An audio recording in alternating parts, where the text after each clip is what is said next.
नमस्कार दोस्तों, स्वागत है आपका आपके अपने YouTube channel RBSC online classes में। हम आज बात करेंगे आपके जो गणित की प्रश्नावली है चौथी यानी ग्राफ के बारे में। तो ग्राफ के बारे में पहले पूरी जानकारी बेसिक इसकी प्राप्त करेंगे, बेसिक जानकारी क्या है ग्राफ के बारे में, और उसके बाद में अपन ग्राफ के सभी सवाल करके देखेंगे।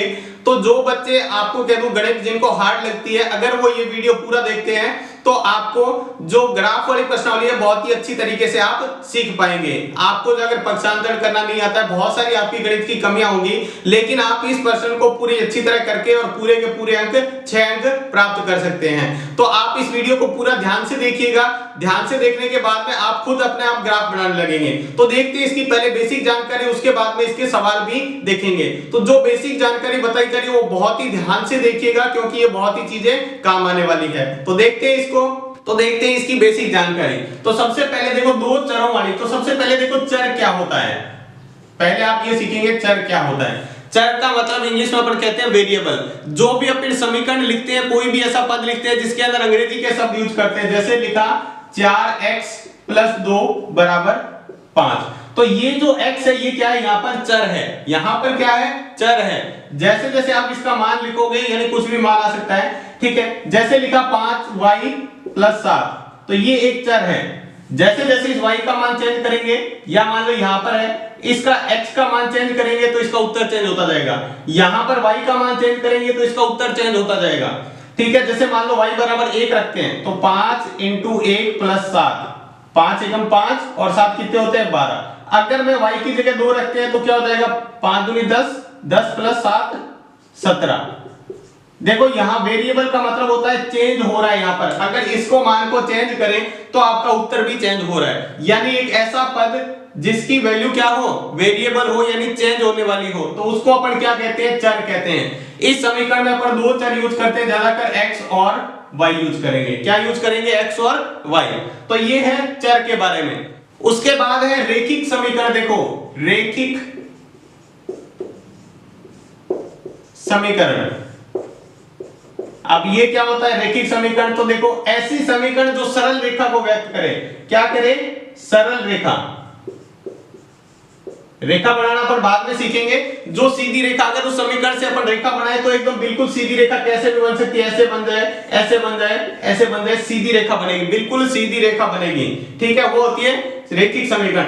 रेखिक समीकरण के अंदर क्या होता है, देखो व्यक्त करते हैं तो जैसे ऐसे लिखेंगे 3x + 5, एक चर की रेखिक समीकरण है। ये क्या है, एक चर की रेखिक समीकरण है। इसके अंदर एक चर आ रहा है, देखो x, ठीक है। इसको व्यक्त करेंगे तो एक सीधी रेखा बनेगी। जैसे ऐसे भी लिख सकते हैं 5y + 9, तो ये भी क्या है, एक रेखिक समीकरण। रेखिक का मतलब है ये जो वेरिएबल है इसकी घात कुछ भी नहीं है, मतलब एक घात है। अगर उस वेरिएबल की घात 1 है तो वो क्या है, रेखिक समीकरण है, ठीक है। जरूरी नहीं है आप x और y, आपकी किताब में तो x और y से दिया हुआ है, आप इसको लिख सकते हैं 5p + 7, तो यहां पर इसको वेरिएबल मान सकते हैं। लेकिन बहुत सारी किताबों में लगभग अपने दो ही वेरिएबल मानते हैं, वो है x और y, ठीक है। ये तो होगी एक चर वाली। अब देखो दो चर वाली रेखिक समीकरण क्या होती है, जिसके अंदर ऐसे आ जाए 3x + 4y, ऐसी कोई समीकरण आ जाए, मान लो लिखा हो 10, तो ये देखो एक तो x आ गया और एक y आ गया, दो चर आ गए। क्या आ गए, दो चर मान है, यहाँ पे दो वेरिएबल है, दो बीजीय पद हैं, ठीक है। तो इसको अपन क्या कहते हैं, दो चर वाली रेखिक समीकरण। क्या कहते हैं, दो चर वाली रेखिक समीकरण, ठीक है। तो इसको अपन ध्यान से देखेंगे। एक चर की रेखिक समीकरण में क्या होता है, एक ही चर होता है और उसकी घात 1। यहां पर देखो दो चर है और दोनों की घात रेखिक क्यों कहा, क्योंकि दोनों की घात कितनी है, 1 है। तो ये है दो चर की रेखिक समीकरण और ये है एक चर की रेखिक समीकरण। तो आपको ये समझ में आएगा रेखिक समीकरण किसे कहते हैं। अगर देखो तीन चर की बात करें तो ऐसे भी कह सकते थे, जैसे 3x + 4y + 5z, और ये तीन चर हो गए, देखो 1 2 और 3, और इसको कहेंगे रेखिक समीकरण। जब तक x की घात नहीं बढ़ेगी तब तक रेखिक कहेंगे। जब भी x की घात बढ़ जाती है, मान लो इसको x से लिख दे, x² + 5x, x² + 5, तो ये रेखिक नहीं है। अब ये क्या है, द्विघात समीकरण होगी। कौन सी होगी, द्विघात। द्विघात क्यों कहा, x की घात कितनी है, 2, तो इसको क्या कह देंगे, द्विघात समीकरण। तो ये था रेखिक समीकरण के बारे में। तो इसके बाद देखते हैं दो चरों वाली रेखिक समीकरण को कैसे व्यक्त करते हैं। तो देखो इसको ऐसे लिखते हैं a1x + b1y + C1 बराबर 0। एक समीकरण ऐसे, दूसरी समीकरण होगी ऐसे A2x plus B2y plus C2 बराबर 0। तो यहां पर देखो A1 A2 A3 ये क्या है, A1 A2 B1 B2 C1 C2 ये सभी क्या है, वास्तविक संख्या है। क्या है, वास्तविक संख्या। यहां पर इनके मान की जगह अपने को सवाल में क्या मिलेगा, संख्याएं मिलेगी। जैसे 1 2 3 4 5 कुछ भी हो जाए, कुछ ना कुछ अपने को संख्या मिलेगी। तो अपने चर कौन से हैं, देखो x और y हो गए, दो चर तो द्विघात, दो चर वाली रैखिक समीकरण। यहां पर भी देखो x और y तो दो चर वाली ये रैखिक समीकरण होगी। अब देखो इसको आपको क्या करना होगा, ग्राफिक विधि से आपको कहा है दो चर वाली रैखिक समीकरण आपको हल करनी है। किस विधि से, इसको आपको x और y के मान निकालने होते हैं। क्या निकालने होते हैं, यहाँ पर x और y के मान निकालने होते हैं। यानी x का उत्तर कितना आएगा, यहाँ इसको हल करने पर x का मान कितना आएगा और y का मान कितना आएगा। वैसे तो इसको निकालने की अपने पास चार विधियां हैं। कितनी हैं, चार विधियां। लेकिन अपने को यहाँ पर कौन सी पढ़नी है, सिर्फ ग्राफिक विधि। तो पहले देख लेते हैं यहाँ पर चारों विधि कौन सी है। तो पहली है प्रतिस्थापन विधि। प्रतिस्थापन विधि ये पहली विधि है। दूसरी कौन सी है इसके अंदर, विलोपन विधि। विलोपन विधि ये दूसरी विधि है। तीसरी कौन सी है, तीसरी है यहाँ पर वज्र गुणा विधि। वज्र गुणा विधि। और चौथी और अंतिम विधि कौन सी है, ये अपनी ग्राफिक विधि।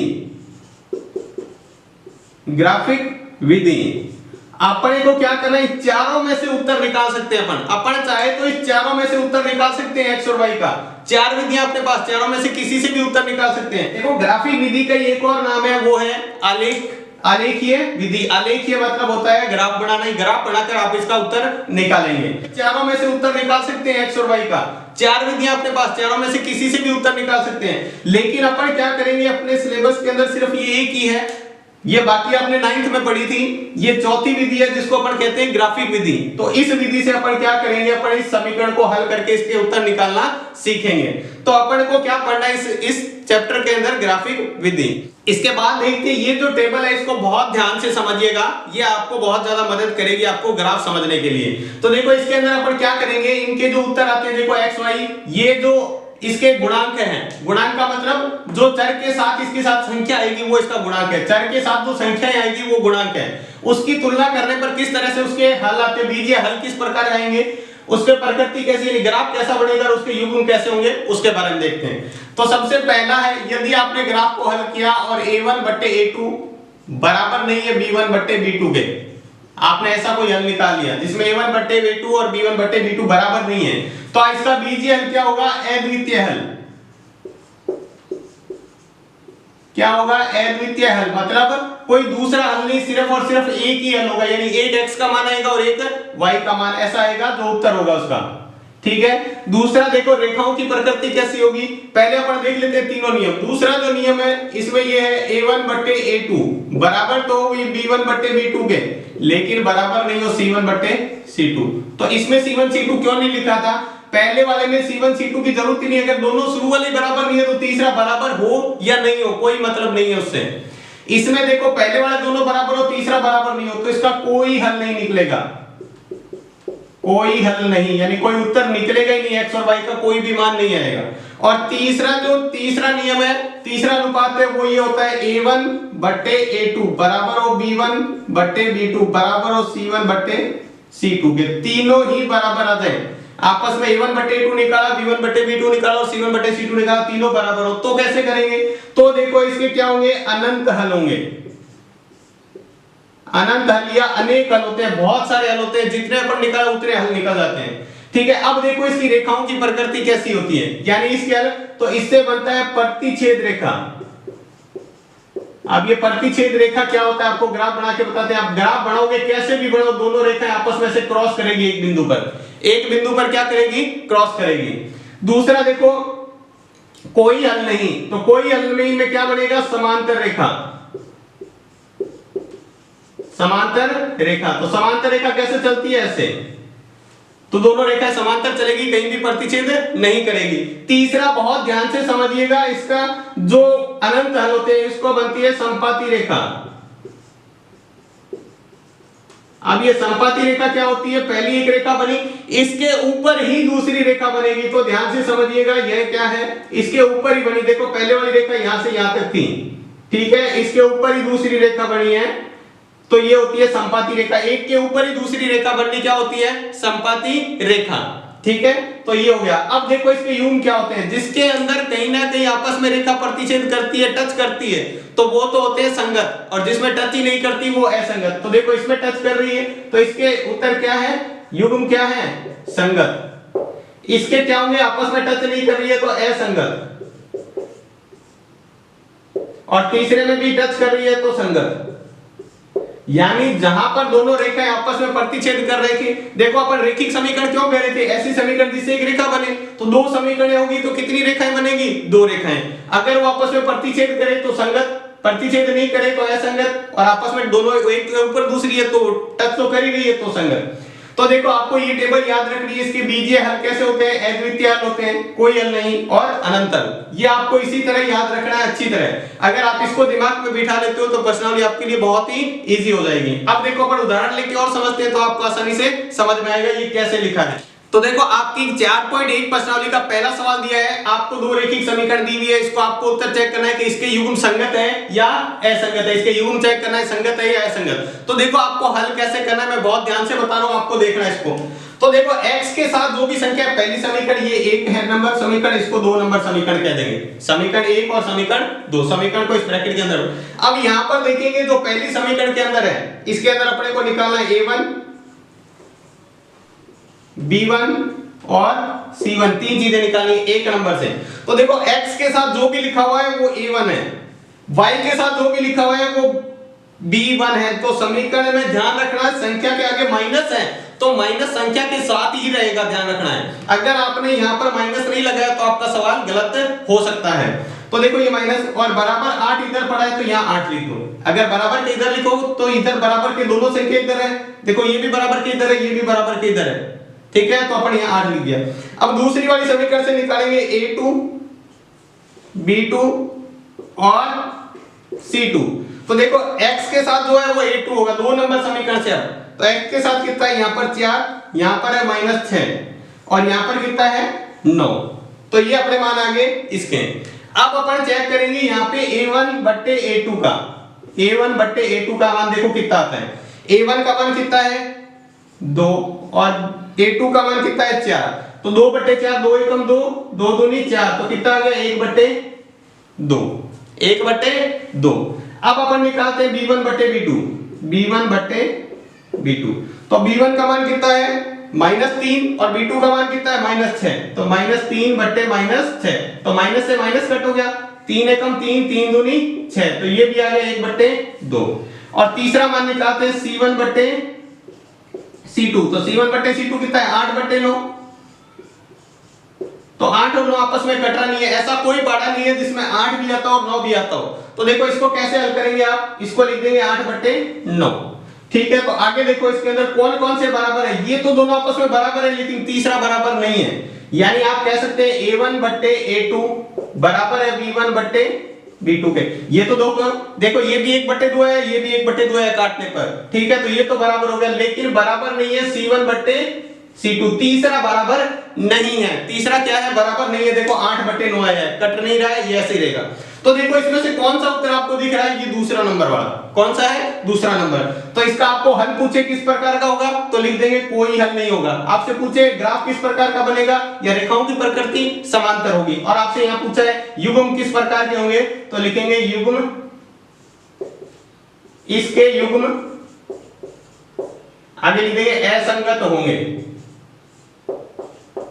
इसके युग्म क्या है, असंगत हैं। तो आप इस तरीके से सवाल कर सकते हो। आपको ध्यान रखना है यहाँ से इसके मान निकालने हैं बस, a1 a2 b1 b2 और c1 c2 के मान निकालने हैं, ठीक है, और यहाँ बराबर रख के देखना है तो आपके पास इसका उत्तर आ जाएगा। तो इस तरीके से आपको चेक करना है। अभी और चेक करते हैं तो आपको अच्छी तरह समझ में आएगा। फिर से ध्यान देंगे, एक और सवाल करके देखते हैं, अगर आपको समझ में नहीं आए तो और ध्यान से देखेंगे।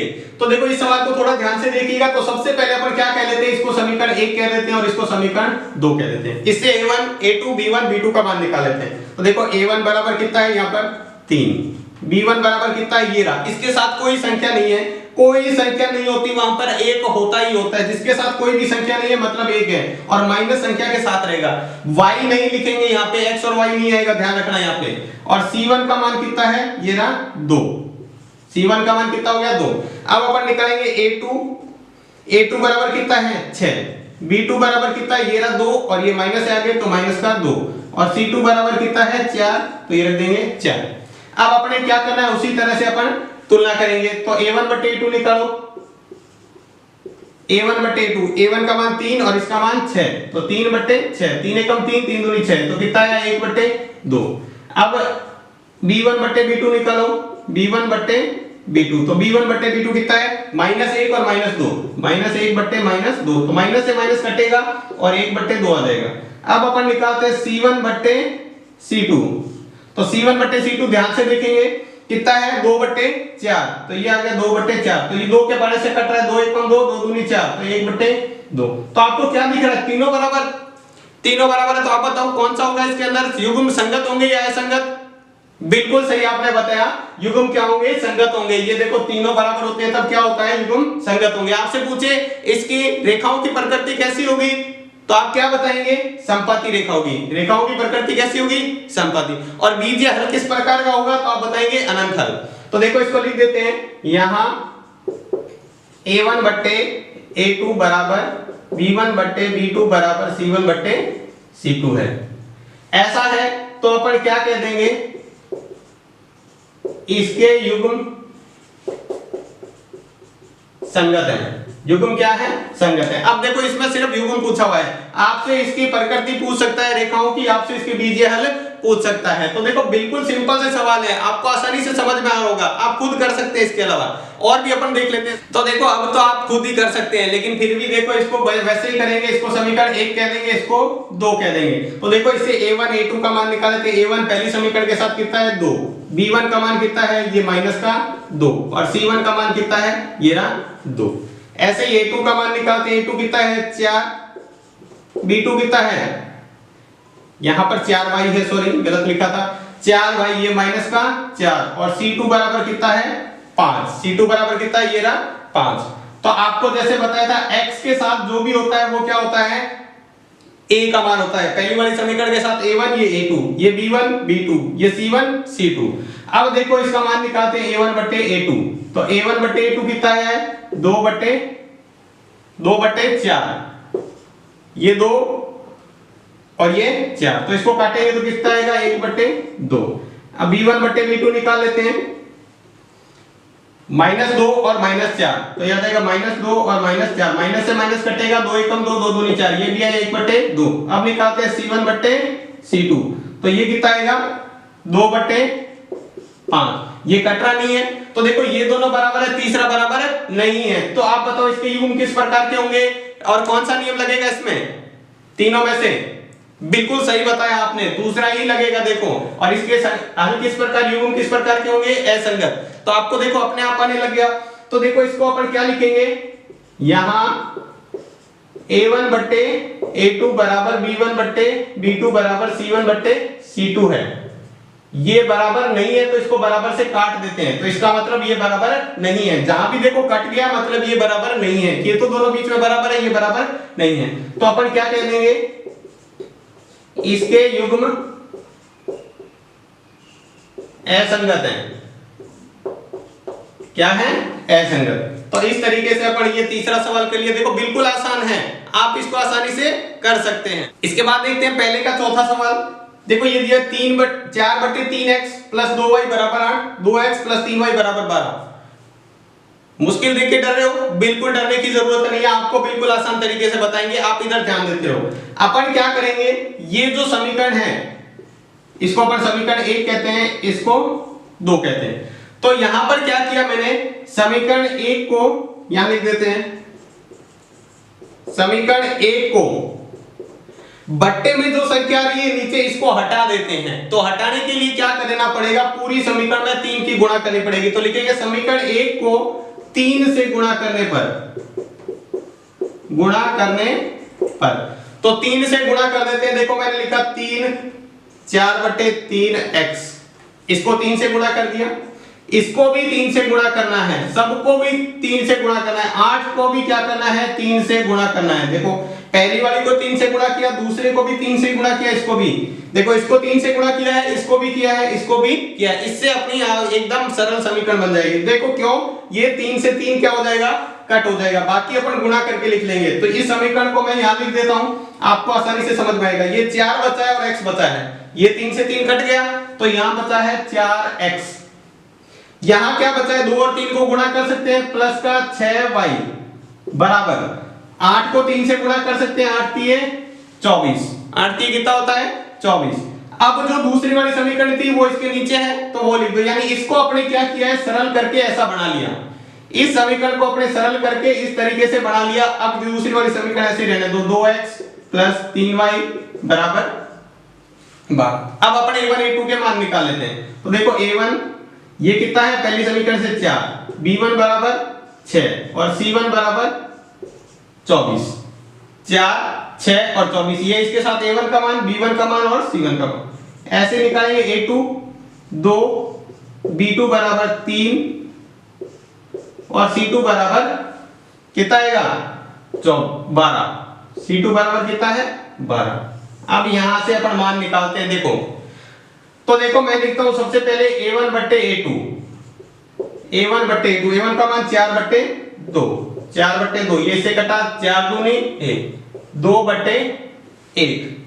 दूसरा देखो b1 बट्टे b2 निकालते हैं, ये कितना आएगा 6/3, तो 3 एकम 3 होता है, 3 दूनी 6, ये भी कितना आ रहा है, ऊपर 2 नीचे 1। उसके बाद निकालते हैं c1 बट्टे c2, तो ये कितना आ रहा है 24/12, तो 12 एकम 12, 12 दूनी 24 होता है, तो ये भी कितना आ रहा है 2/1। तीनों ही देखो क्या है, बराबर हैं। तो कौन सा नियम लगेगा, ये तीसरा। और अपन क्या कहेंगे, इसके युग्म क्या है, संगत है। युग्म क्या है, इसके संगत है। अपन इसको यहां लिख देता हूं मैं, इसके युग्म क्या है, संगत है। आप वो समीकरण लिखेंगे a1 बट्टे a2 बराबर b1 बट्टे b2, ये लिखना है। इसके बाद में यहां a1 बट्टे a2 बराबर b1 बट्टे b2 बराबर c1 बट्टे c2, और उसके बाद में अपन इसका आंसर लिख देंगे। तो ये था आपका पहला सवाल। उम्मीद करते हैं आपको बहुत ही अच्छी तरीके से इसको समझ में आया होगा। तो आप बिल्कुल इस तरीके से समझा, अगर आपने ये वीडियो पूरा देखा है तो आपको ये बहुत ही अच्छी तरीके से समझ में आएगा। इसके बाकी के सवाल अपन करेंगे अगली क्लास में, तो आप इस क्लास को बहुत ही ध्यान से कीजिएगा। तो आज की क्लास में बस इतना ही। क्लास आपको कैसी लगी हमें कमेंट बॉक्स में लिखकर जरूर बताएं। अगर आपको क्लास अच्छी लगी है तो लाइक करें। तो आज की क्लास में बस इतना ही, धन्यवाद।